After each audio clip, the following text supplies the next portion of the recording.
Welcome to Exception Seekers, the show where we challenge conventional views on youth mental health and explore stories and experiences that offer alternative perspectives. Joining me today is Clarissa Kennedy, social worker, researcher, advocate, podcaster, business owner, co-founder of Sweet Sobriety, wearing many hats. And thank you for being here. Thank you for having me. I'm so excited to hang out with you today. I'm so excited for this too. I guess in thinking about all that you do, I wondered if you could start us off with just a bit of background in terms of, what led you into the field of social work and then eventually down this path of working with food addiction. Yeah, absolutely. I think it's such a good question. And I also think that probably like so many of the people I know who work in social work and addiction, it had so much to do with my personal healing journey. So I am somebody who struggled with substance use disorder.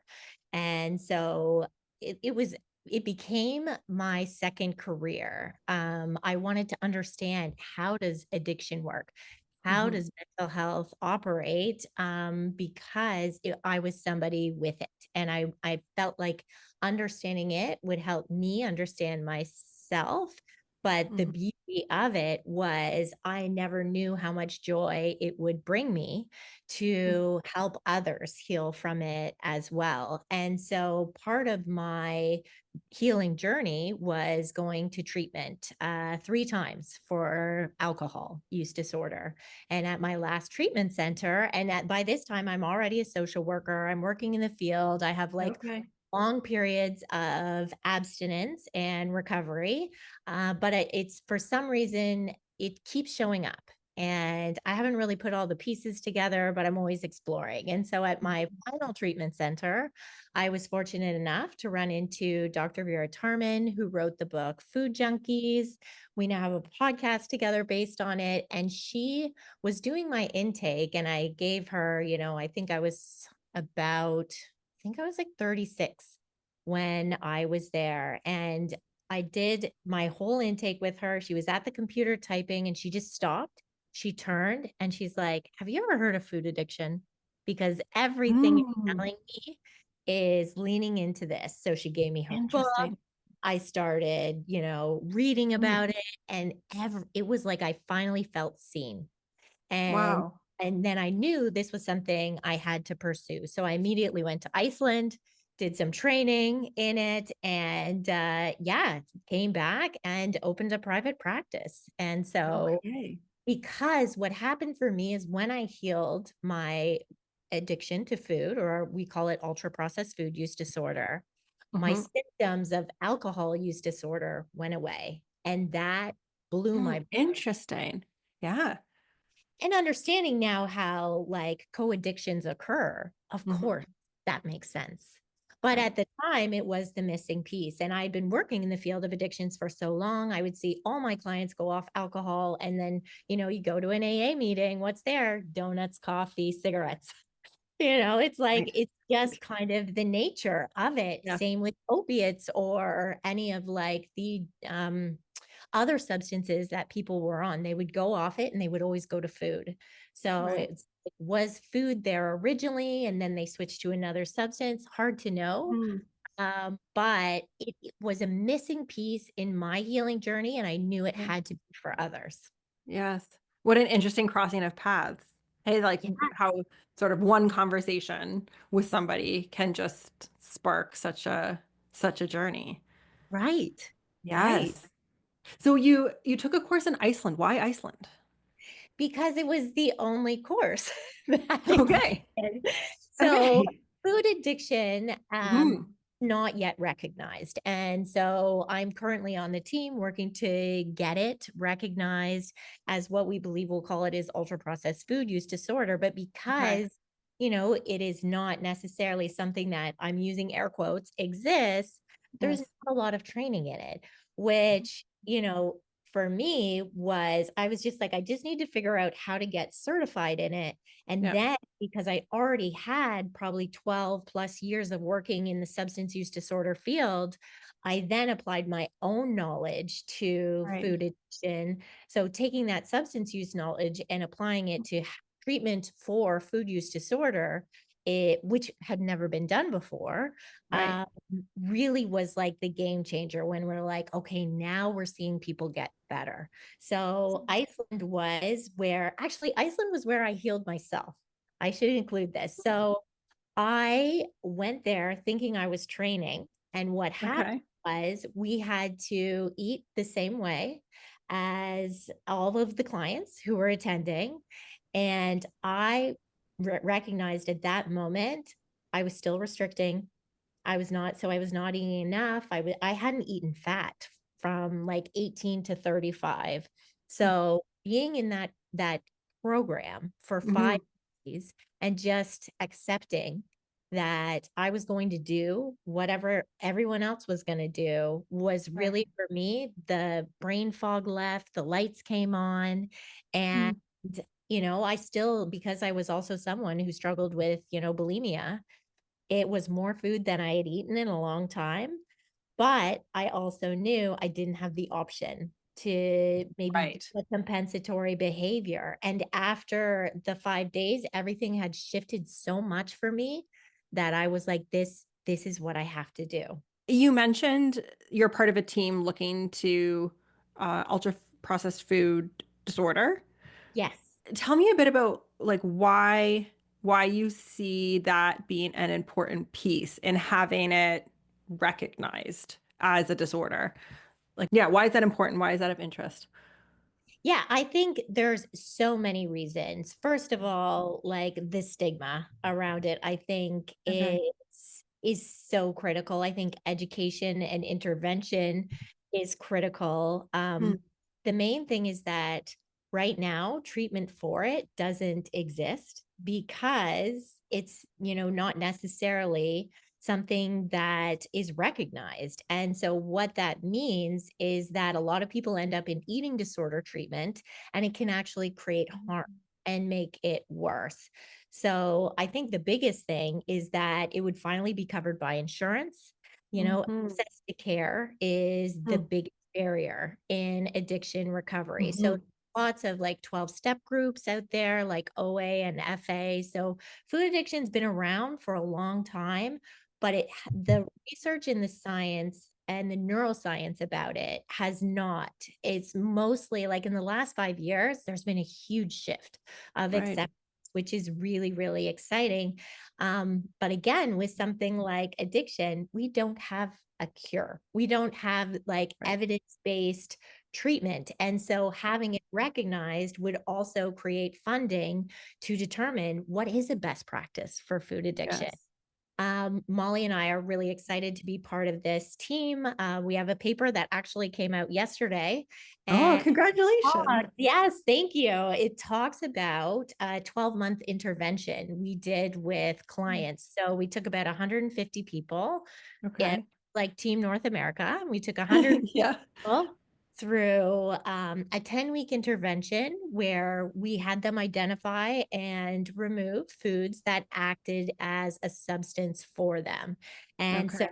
we did some psychoeducation. We talked about Mhm. emotions and stress management. And, we really connected them, gave them a community. And what was amazing was in the 6-month follow up, their addiction symptoms had gone down, their Wow. BMI had gone down, which was not the focus of our treatment because, recovery doesn't necessarily need to equal weight loss, but the Right. world loves weight loss. So that was Yeah. obviously that was a positive result. Sure. People's well-being went up and their depression and anxiety went down just from an intervention with food. And so that was really incredible. And so this is our 12-month paper, which is coming out. Mhm. And the results are so positive. So, we're really hoping that by having it recognized, people will start to take it seriously. And from my story and what I shared, it would also Yeah. mean treatment centers for drugs and alcohol would have Yes. to take it seriously. I went to three, and at a few of them, the food there was less than nutritious. Mm, And if we're not addressing this co-occurring addictive behaviors, this yes. could have a huge impact on people with return to use. So I Yes. think that is another huge piece. It's also going to reduce stigma, right? Because there's still this pervasive idea that addiction is like this moral failing, and it's like this lack of willpower. And Mm-hmm. and this is only amplified because of diet culture, right? It's like you need to eat less and move more. But recognizing that this is a legitimate diagnosis is like, this is not your fault. Some of Yeah. these foods have the ability, these ultra processed foods specifically, to create dopamine response, which then is like that learning and motivation that I need to go have more of this. So Yes. How can I get more? When do I get more? right. Mm-hmm. Right. Mm-hmm. And everyone exists on the spectrum of food addiction somewhere, right? Like I know when I was working in regular substance use disorders, nobody was ever like, "Hey, I'm an alcoholic." But when I let people know I'm a food addiction counselor, everyone's like, "Oh, how do you work with chocolate? How do you work with chips? How do Yeah. you work with cake? Yes. I Yes. never have one cookie." That this is Yes. universal experience. So, like starting to understand that, wow, addiction can happen for everyone, but it happens on a spectrum, I Mm-hmm. also think is going to be very powerful. But most powerful would just be the funding for research. Yeah, there's so many pieces in there. And listening to you talk too, it almost reframes food in a way, right? Of like when people say substances, I think like drugs and alcohol is Right. what comes to mind, right? It's like these like more chemical things that hold this meaning. That's what comes to mind. But when you're saying that, it's like, right, like anything we put in our body affects us, anything. And so then this idea of, yeah, processed food, or, I know you do a lot of work with like sugar, right? Or these things, right? It's like, oh, yes, that would have a chemical reaction in my body. Like it makes sense as you say it. It's like, oh, yes. But the research and, yeah, the sort of recognition of this is lagging from the other Good. ones. And what's really interesting is that we often say in the clinical research world is that, what we see frontline really doesn't get into documentation until 23 years later. And so we've been doing this clinically, I would say now probably only about 5 years. So it may be that we may not see this recognized for that long, but that Hmm. doesn't mean we shouldn't Hmm. do it, Yes. because at first, I started this and I was like, I can't even believe I'm starting this private practice in a thing that doesn't really exist. Right. Yes. But I never did any marketing. People kept coming. People kept like getting healed. And that is what reinforces that helped me believe that what I was doing was something that needed to be scientifically validated, and Yes. why we're so passionate about it. Yes. So, okay, so you start this thing that wasn't really a Yeah. thing before. And so it's through sweet sobriety. Yeah. What do you think makes your program so successful? I think what makes our program the most successful is just community. Really, it's like letting people be seen, which decreases shame. Hmm. But I think so many people that come to our community have tried everything else before. They've done the diets, they've done, by the time they get to us, I always say to them, like, we are the last block on the house, or last house on the block that anyone wants to come to. Right. Because, like, Yes. who wants to let go of the thing that we love, that soothes us, that gives us comfort? And like the grief involved in that is so big. Right. And also, after that many years, we have lost faith in ourselves that we can do this, or that it's even possible. And so, to Yes. be surrounded by community where people are doing it, they're loving their life, Yes. they've been successful, and Yep. they so see me because Hmm. I have something similar. It's like the Hmm. first time they feel like they found their tribe, they found their people, Yes. that recovery is possible. and that we can recover in reality. Well, because it is challenging, right? If you think about our world and what Mhm. we live in, we're surrounded by these foods all the time. All And the time. yeah, like, so people are like eating at work, like eating at my desk, or I'm eating in the car, or I'm eating, and these are not usually like plated whole foods we're talking Right. about. Right. Uh, You're not driving eating a salad. yeah. Yeah. Totally. Yes. Exactly. And Yeah. so knowing that, it makes it that much harder for us to recover. And so Right. we have to start to get confident in our abilities and practice these skills and allow space for, like, I love the idea of practicing recovery, right? We never talk about that enough. And this is same in substance use disorder. We know Right. the recovery research says it takes about 7 or 8 years for most people to get 1 year abstinent, and then another 5 years for their addiction symptoms to kind of, or their scores to kind of be like a normal person. This is 14 years from the day I decide to stop. We don't talk about this. So we talk about the fact that, okay, you figured out what's wrong with you, now just stop. And then Right. every time you don't stop, what do we think of ourselves? I did in my own recovery journey that I'm a failure, that, Sure. I'm doing it wrong. And what we let our community members know is, yeah, there's so much information in that return to use.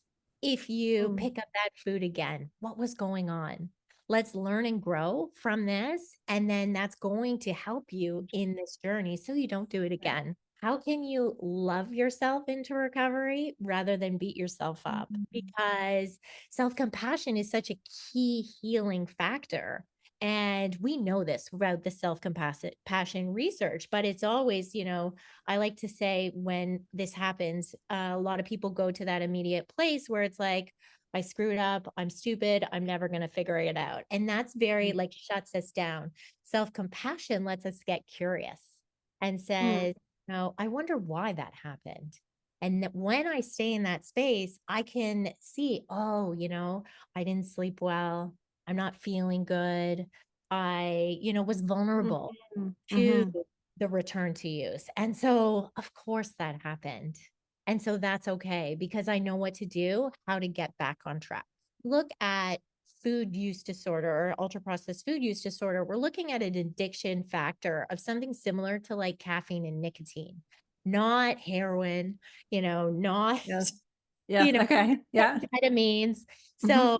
So if we're able to find that compassion and grace, it's not, but that's still that like diet mentality, right? I'm on plan or off plan. And recovery happens in the messy middle.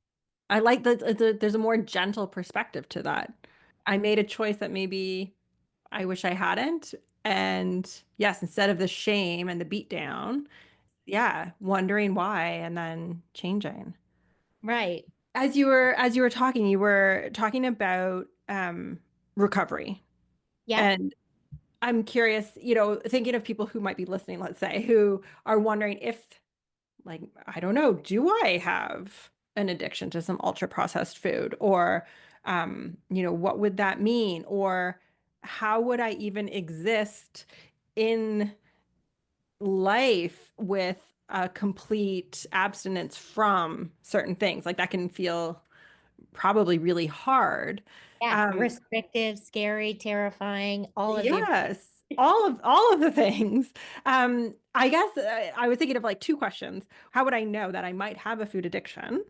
okay. And the other would be, what does recovery look like when it has to do with food that, we cannot live without food of some kind. That's the number one thing people say. Mhm. And so even within eating disorder communities, the idea is that certain foods could have addictive properties in this all foods fit, there's no good or bad foods, is still debated to this day. And Okay. I usually say to people, predominantly, are there certain foods that once you start eating, you can't stop and you feel out of control and you think about them all the time? Is it something that you have intense cravings for? Do you need more than, so if I Mhm. used to have one cookie, now does that not satisfy and I need two or three? Have I tried to stop before? Who hasn't been on a diet? When Yes. I try to stop, do I start to not feel well? Like, and we would call Mhm. these withdrawal symptoms. And, have I been in a situation where maybe I just got diagnosed with diabetes and I know these foods aren't working for me, but I can't stop? We call that continued use. So, what makes this more complex is we see, binging, obsessing, and using foods that are also in eating disorders. And so Right. I think it's important to clarify that there's a lot of crossover. So Exactly. I would say bulimia and binge eating disorder have the highest overlap, specifically when ultra processed foods are involved. And that, this is often, it happened for me when I went for treatment with my bulimia. And even I was on the anorexic side, and they said you just have to be able to eat, like, cake for breakfast. Like, in that, and I knew at that time that's not, now treating eating disorder treatment has come so far. I don't want to Sure. even Sure. say, Yes. like, Yes. this is like, oh, probably 5 years ago. So Right. we're saying there that that's like that old school traditional Mhm. eating disorder treatment. So, like, now we understand the biology and there's other pieces Mhm. attached to it. So they can look similar on the surface, but it's Mhm. different roots at the end of the day. So again, Right. that Yeah. also eating disorders fall on a spectrum. So it will really be important for you, if this is something you think you might be struggling with, to reach out to somebody who practices it. And, just have, most of us offer free consultations where we can kind of check in. There's something called the Yale Food Addiction Scale, which, many people will complete, and it'll kind of show you where you are on the spectrum. I can link that in the show notes for you, just to Mhm. be able to kind of check in. And remember, you could be mild, moderate, or severe, but if you are in the severe category, you will know. You probably already know. And mild and moderate, it just means treatment looks different. And Right. that's when your question about recovery, what does that look like? It's different for everyone. So Mhm. there's going to be people who can eat certain foods while they're out, but maybe can't have them in the house. Mm. Over trial and error, you will learn, like, what are the foods that work for you and what don't work for you. What are the ones that, create that dopamine spike? We say, like, light up our brain. Mhm. Um, and recovery is possible. It's really important that to allow yourself just the time to start to understand yourself. And, I haven't eaten sugar or ulcer processed foods for 6+ years now, and I don't miss it. I just, my Right. dad's 80th birthday just happened. Everyone's having the ice cream cake and the other cakes. And I'm like, oh, I kind of Yes. feel bad for them in some ways because, Right. but also not everyone is addicted to food, Right. right? You're talking Right. about a population is like 14 to 20%, same with alcohol use disorder. So, Okay. definitely all alcohol is addictive. All ultra processed food is addictive.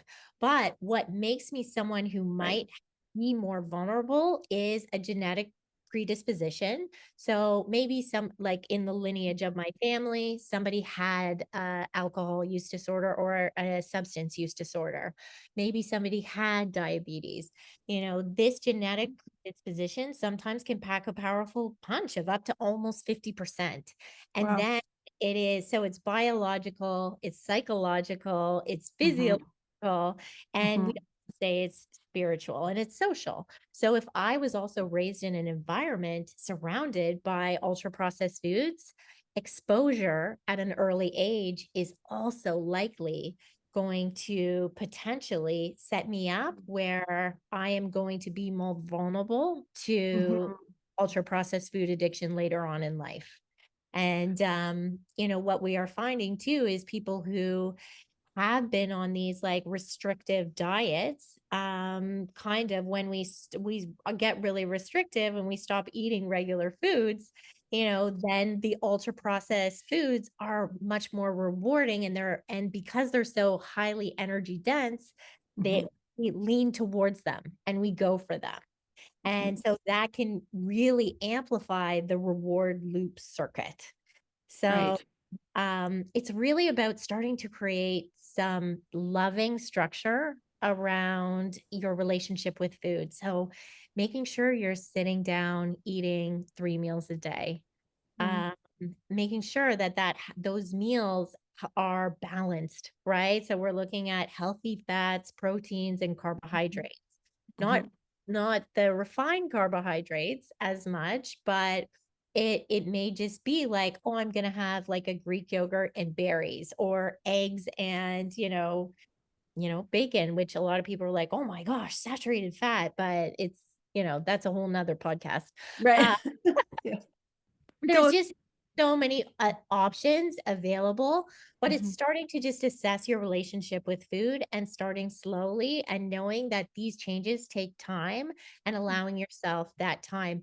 And, I'm also a harm reduction clinician. So it doesn't mean if I'm somebody who, is identifies with ultra processed food use disorder that I have to eliminate everything right away. Let's start where you're at and figure out what's working for you or what's not working, and see, like, over time, do you then decide, oh, okay, there's other things that aren't working for me, and I'd be curious to see what happens if I decide not to include them in my food plan for life. Being a young person can be tough. Raising a young person can be tough. Whether it's school stress, family dynamics, or navigating challenging emotions, everyone needs the right support. That's where Sound Youth Counseling comes in. We specialize in helping children ages 4 and up through individual, parent, and family counseling tailored to meet each person's unique needs. From tackling tough issues at home or school to providing customized workshops and professional development for teachers and community leaders, we're here to make a difference. At Sound Youth Counseling, we believe young people deserve a safe, welcoming, and accepting space to grow and thrive, and every family deserves the tools to support them. If you're looking for support, visit soundyouthcounseling.ca and see how we can help. Sound Youth Counseling, empowering individuals, supporting families, and building stronger communities. I work a lot with young people. Yeah. And I'm just thinking of families where, ultra processed food um, isn't always cheaper. Sometimes it's a little bit cheaper, but it's definitely more convenient in Mm, for busy families or life, or it's often tastes really good for kids, yeah. right? So it's like an easy, I can make this. Everyone's going to eat it. No one's going to complain, and it can be ready really quickly. Pull it out of the freezer, get it through the drive-through. Um, and maybe from a harm reduction standpoint, like we've all been there with trying Yeah. to find things that are easy.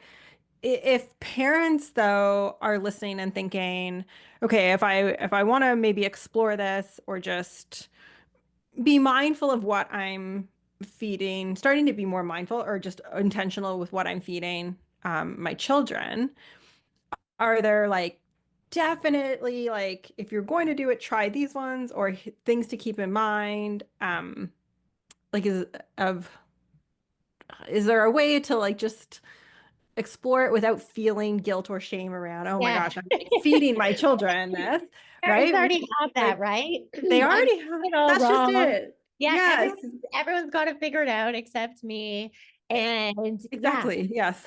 absolutely not. I would think like one of the most loving things you can do for yourself is to start to figure out, like, how do whole foods make me feel? And see if that starts to create a shift at all. Because again, children love to model their parents, Right. especially in that early development stage. So access to these whole foods can really be a protective factor. but it doesn't mean we have to have every meal, I'm now going to stay home and just cook all my meals. There's Right. lots Yeah. of different choices that are out there, even from a convenience factor.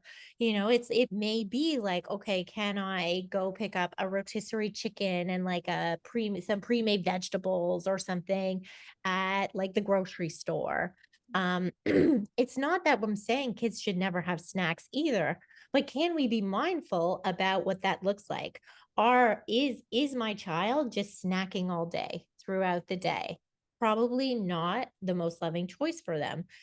Can we as a family start to just have some sit down meals? I know there's always like, soccer practice and Hmm. hockey around here. Hmm. So many things that are always on the go. And again, we don't need to do this perfectly all the time, but can we make a mindful decision to do it more often than not? Right. So with flexibility, right? Is it my life's so crazy we can make breakfast a priority together? Or does dinner work better together?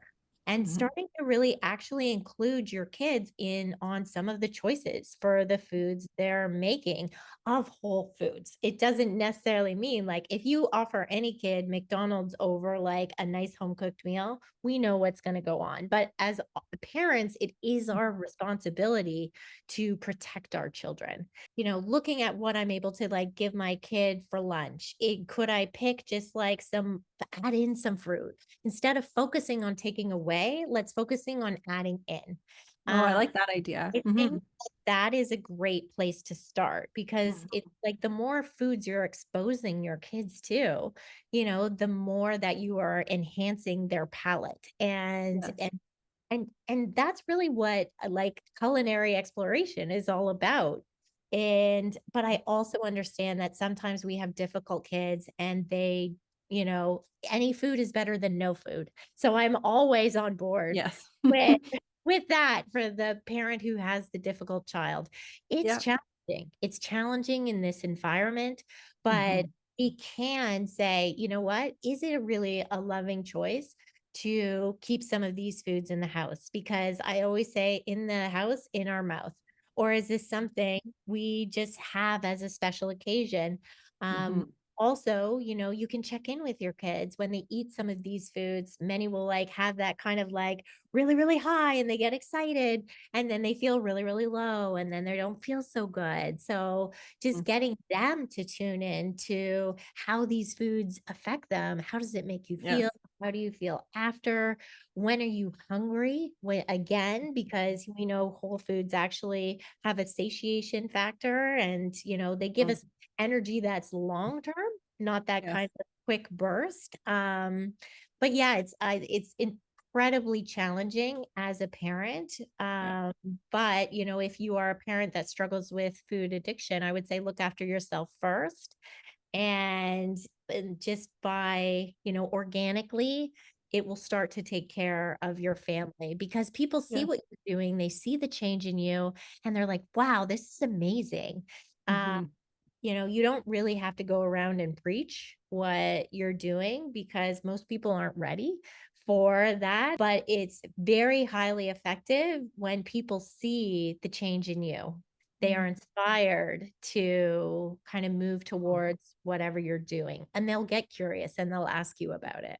And I imagine with any type of recovery, alongside of the work that goes into that and the maintenance that goes into that, there's also a level of freedom Mhm. of, Peace. not peace, yes, more calmness and some of that. We were talking about culinary things. I was watching MasterChef with Oh, yeah. my son and so last night he said, "Okay, well make me a MasterChef dinner."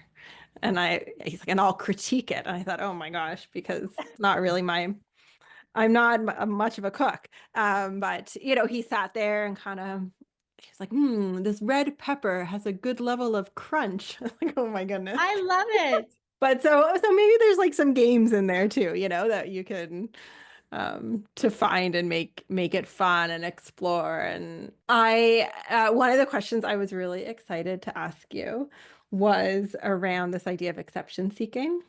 Hmm. And, being exception seeking, being that idea of looking outside of maybe looking outside of the norms or seeing things that aren't working and finding your own way that is. And so, a two-part question to this. Hey. As an exception seeker, when part one is, when do you think you started to maybe see things differently than other people? Hmm. And then the second piece to that is, and what do you think gave you the confidence or um, the like gumption to go and then try to do something outside of the common path? Well, I think that being, or seeing the world differently is kind of in my DNA. Okay. Recently, also understanding that I have a level of neurodivergence, it makes a lot of sense that I'm an outside the box thinker. And I always felt that kind of tug of difference when I was walking through life. I really seemed to have the volume tuned up on things that didn't make sense to me. And I've been like, people call me Curious Clarissa for a reason. So even, in what I'm doing now today, harm reduction is still a bit controversial. And I'm currently like studying like psychedelic assisted therapy, and people are like, what, you're gonna do drugs with people who have drug issues? And but to me it's like you're seeing it too small. It's way bigger than this. And so I think the biggest gift I have always had is that I was emotionally attuned to suffering. And so I always wonder, I didn't have the words for it then, but I just knew that there was so much that so many people were going through. And like, because I was going through it too. There was so much more than what people were presenting. And so I think it started really early for me, and then it has just continued on. Even when I did social work as, a definitely white person, I did indigenous social work to understand, some of the missing pieces, to it in a program where I wasn't actually sure I was going to be accepted or tolerated. It has just always been my nature to seek to understand. So I think that that has been like one of the greatest gifts. And I really do think I just refuse to accept that whatever is presented is the whole story. So even when, food addiction came around, I started to understand like there's so much more to this. And I think that's why I love addiction, because it's never just one thing. There's all these different pieces and all these different components. And not one story is the same. Not one client I work with has the same food plan that they work with or way of eating. And that that's the beautiful nature of life. Like, we are all so bio individual. And so I really have just flourished in places where now I can help people be seen, reclaim their life. And my biggest thing is to be a shame and stigma smasher. And that means I have to do everything outside the traditional way, because it was the traditional way that created these problems. So I just believe in people, and I believe in possibility. And it's when people says it can't be done, I'm like, let me show you how. Um, and I don't know where that came from. It's kind of like my baseline disposition. I love this. But I Yes. wouldn't want it any other way. And I surround myself even with people doing similar things. Like, I think, someone like you, all of my friends are entrepreneurs. They all saw how things were being done and they were like, well, let's see what else we can do.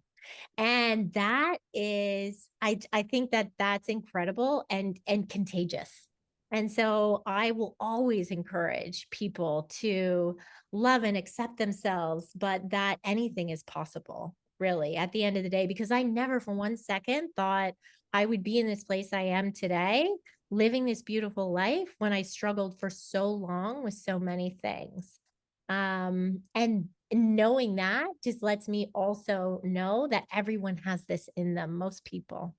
Thank you. I love that. The shame and stigma smasher. This is curious Clarissa, but also out of the box, smashing down the walls. Yes. I like that. You mentioned around a neurodivergent piece. Yeah. And I know we've talked a little bit sometimes around um, a correlation in sometimes young people with ADD. It doesn't have Yeah. to be young people, but we've talked about young people who have an ADD diagnosis and their relationship with food.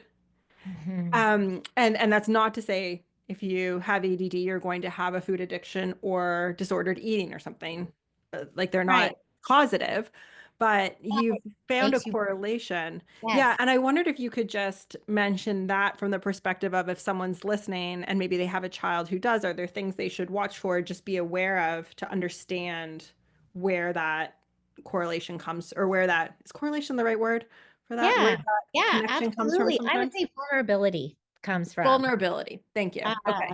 Because yeah, because of the dopamine deficiency that we like that lower dopamine baseline that so many of us with neurodiversity have, Yeah. that we are more vulnerable to these ultra processed foods, which have a dopamine Okay. response.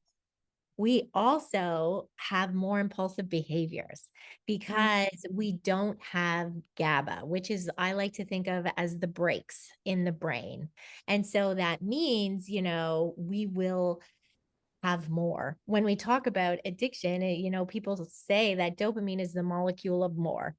And so when it comes to these foods, we just have that kind of sensitivity towards them. And when we use these foods, sometimes they bring us to this level, which feels like focus.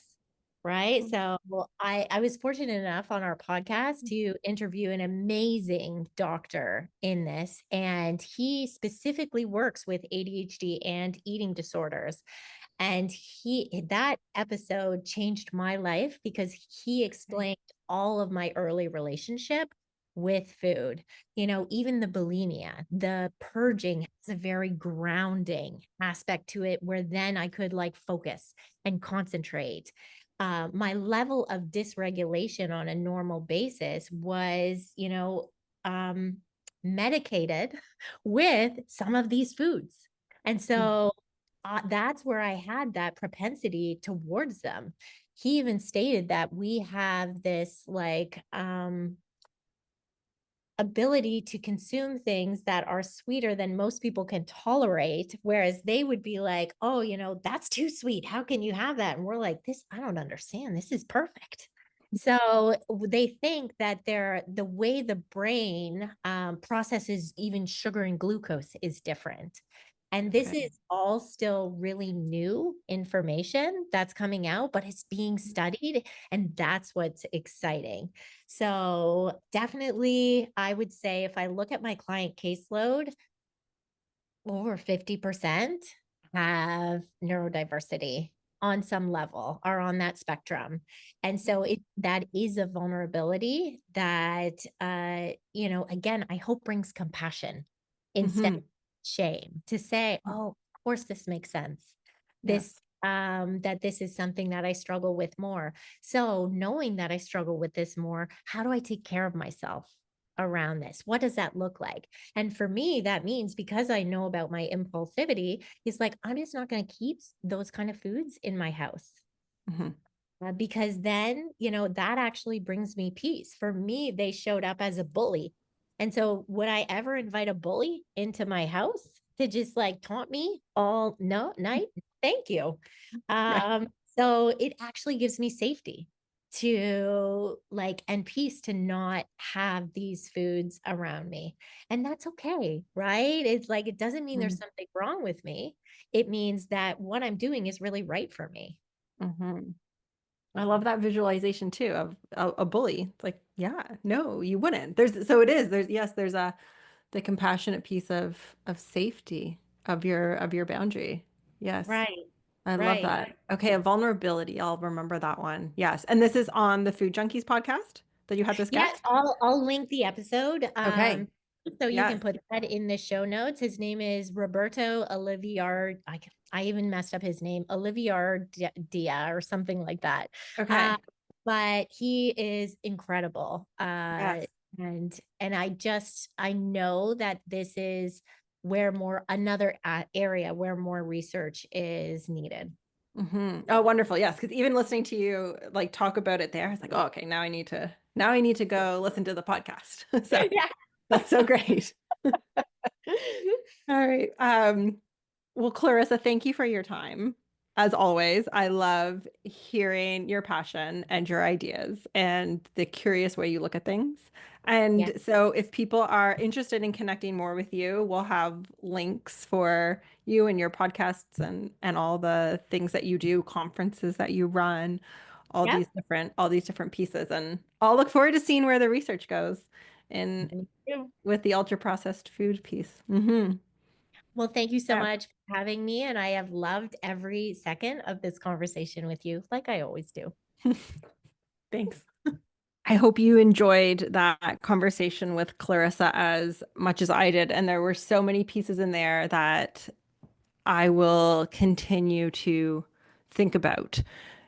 As I was reflecting on probably my biggest takeaways that I thought I would share, they're around the gentleness of what she talked about, the idea of if we feel that there's a problem or we're making choices in anything that we regret or wish we had maybe made a better choice or a more skillful choice, that idea of being able to say, okay, well, that's the choice I made, and I wonder where that came from. I wonder why that was the choice I made, especially if my plan had been to do something different. And so to, approach that with curiosity and that self-compassion of saying, okay, well, maybe oh, that's why I did that. That's where that was coming from. I guess next time maybe I can recognize that and it made sense I did that and I can learn from it. I loved that. And even in thinking about parents and having the challenge of having to find things for kids to eat and kids to like, and that is certainly one of my daily challenges as well with my family, and the idea of, more often than not, are we fueling ourselves with whole foods, and recognizing that there's always going to be times when we choose convenience or something less nutritious, and sometimes that's just what that is. But if food is medicine, then how are we setting ourselves up to be the best we can be? And so I loved all of that. And we will link more information about Clarissa and Sweet Sobriety and all her resources in the show notes if you're interested in hearing more. Thanks for listening to Exception Seekers. Tune in again as we continue to seek overlooked stories that offer new perspectives, disrupt limiting beliefs, and inspire transformative approaches to nurturing youth mental health. This podcast was produced by North Star Networks, the guiding light for progressive media.